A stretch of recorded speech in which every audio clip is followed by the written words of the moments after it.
Panik dan ketakutan tergambar dalam wajah para penumpang KM Senopati Nusantara saat tenggelam di sekitar Pulau Mandalika, Kabupaten Jepara, Jawa Tengah beberapa waktu lalu.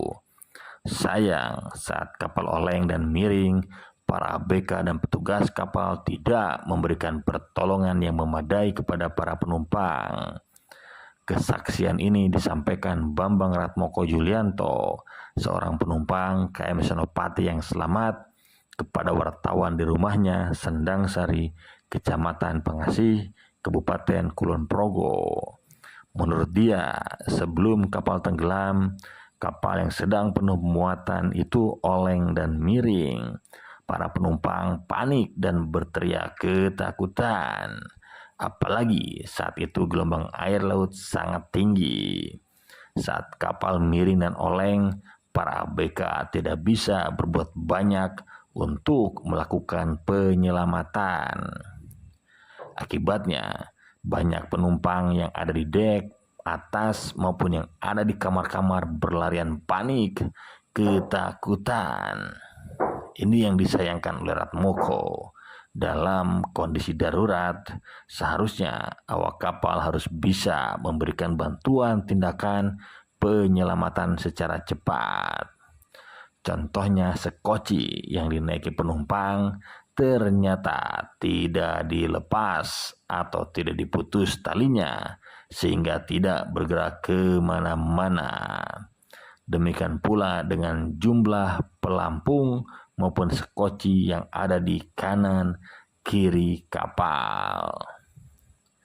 Diperkirakan jumlah sekoci tidak sebanding dengan jumlah penumpang yang saat itu membludak. Seharusnya ABK juga segera menginstruksikan untuk segera memecah kaca jendela jika keadaan darurat.